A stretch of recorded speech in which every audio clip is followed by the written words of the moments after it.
Alright, so we got the spoilers for chapter 14, and just like the last couple weeks, these translations are pretty rough.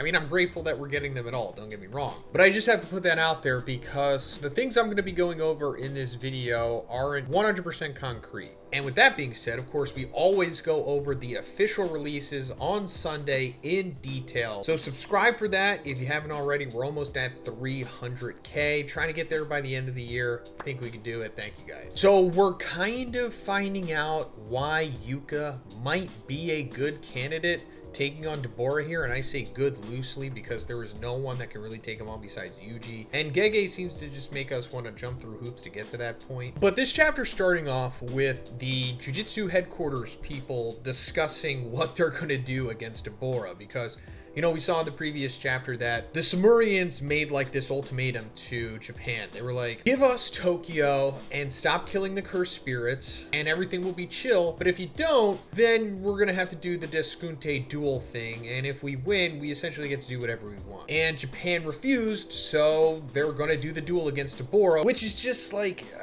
it's just frustrating because, like we said, they have no one that can defeat Deborah besides Yuji, and they can't find Yuji right now. So they decided to pick Yuka to face Deborah. They're also discussing that there might be a nuclear option. We'll go more into this discussion on Sunday, but they're more or less flirting with the idea of like nuking the Sumerians, I think. I'm pretty sure that's what they're talking about here. They're not saying that it's absolutely going to happen, but they're saying, hey, you know, maybe we could nuke them possibly, which would be hilarious because I guess if you nuked their spaceship, the Nanox, in theory, you would kill them all because there's only 50,000 of them, and a nuke, especially by today's standards, could kill way more than that. And while Deborah is freakishly powerful, maybe the strongest character ever in Jujutsu Kaisen period, at least just the hype and aura that he has been receiving, I don't even think he could take a nuke, but maybe he could, because there was a character in Hunter x Hunter, which we're going to be talking about a little later. I don't want to spoil anything for those who haven't seen Hunter x Hunter, and maybe you want to do watch it or read it. It is a pretty good series. There's a character that survives a nuke, essentially. I mean, they kind of survive it, but yeah, so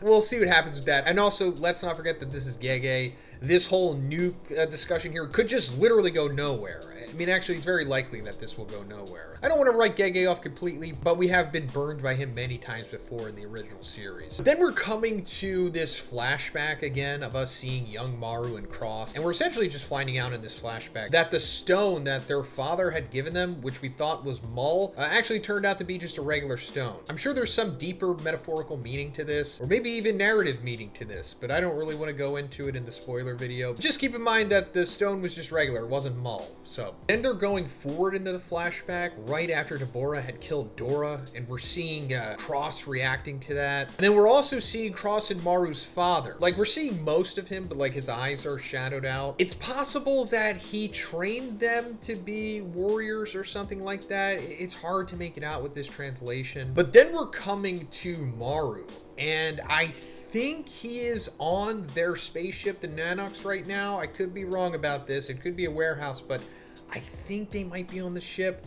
And I think Tsurugi is also coming onto the ship. Again, I'm not fully sure. I am sorry if I am wrong about this. But I do know for sure that Tsurugi is talking to Maru here. Maru is very unlike his Gary Stu self as of late. I mean, it's understandable because his freaking brother is in critical condition because of a human sorcerer. And Tsurugi, I think, thinking to himself here, is questioning how the spaceship, the Nanox, works. He basically said that they made it way too fast and that he's not really sure how it's able to travel through space. And he understands how Mull works, but even then he's still confused as to how this is working, which is understandable because the audience is as well. And then he's like, what if unforeseen circumstances came into play? So I guess we're gonna get more developments on how this spaceship fully came to be and how it's truly working, because I think he is questioning Maru about this. And Maru says that they were able to travel to Earth through the technique of a single sorcerer. Now, I don't know if he's saying that it's his technique or Cross's technique. I think he's just saying it was just like a Sumerian that had the necessary curse technique that they needed to make this ship travel through space.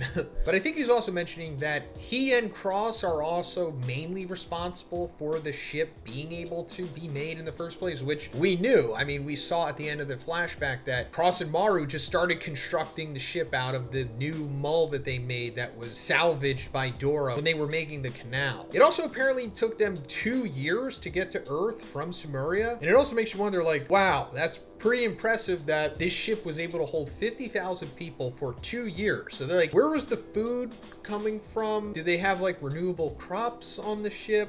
I don't know, maybe Gege won't even explore that much. To be honest, he doesn't really have to. He could just be like, look, they made it there in 2 years. They had 50,000 people. Don't worry about the logistics of it. It just worked. Then Tsurugi asks Maru if he can fight Deborah instead of Yuka, because apparently Yuka's brain tumor or whatever she has worsened. Like, she's gonna die faster than what the doctor originally thought. I think he is specifically saying that she only has 3 months left in this chapter, which it seemed like maybe she was gonna have 4 months before, but now it's just 3, I think. Then we're getting to, like, I guess the most important part of the chapter, and this is where it's kind of confusing off of the translation. But what I think he's saying here is that they know of a binding vow that basically makes them exponentially stronger, but puts their life on the line. Like, I think it might drain their lifespan or something in exchange for making them, like, special grade, maybe even higher than that in power, something like that. And I think Tsurugi wanted to do this, but it's Yuka who is going to do this. Because, you know, she only has 3 months left to live, so I guess she's going to use 3 months of her lifespan or something for this binding vow to make her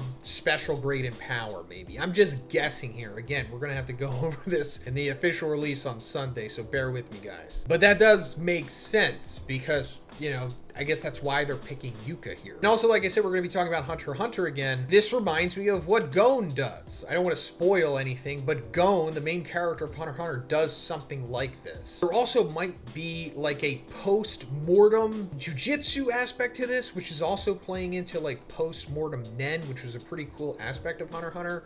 I don't want to say that's concrete, but that might be something that's happening here. Like, if Yuka does die, then the binding vow might benefit other sorcerers. I'm not sure. Also, there's another secret to Yuka and what her curse technique might truly be, because we don't understand what it is yet, because there's like this popular theory going around as to what it could be. And I'll talk about that on Sunday, because that's a whole thing in itself. But the chapter essentially ends with Tsurugi challenging Maru to a fight, and they like square up with their swords. Like, Tsurugi unleashes his fire, Maru draws his sword for the first time, and they're like about to fight. And I guess that's what the next chapter is going to be, just Tsurugi versus Maru. So let me know what you think about this in the comments, guys. If you liked it, please give it a like, and please subscribe if you haven't already. Have a great day, and I'll see you in the next one.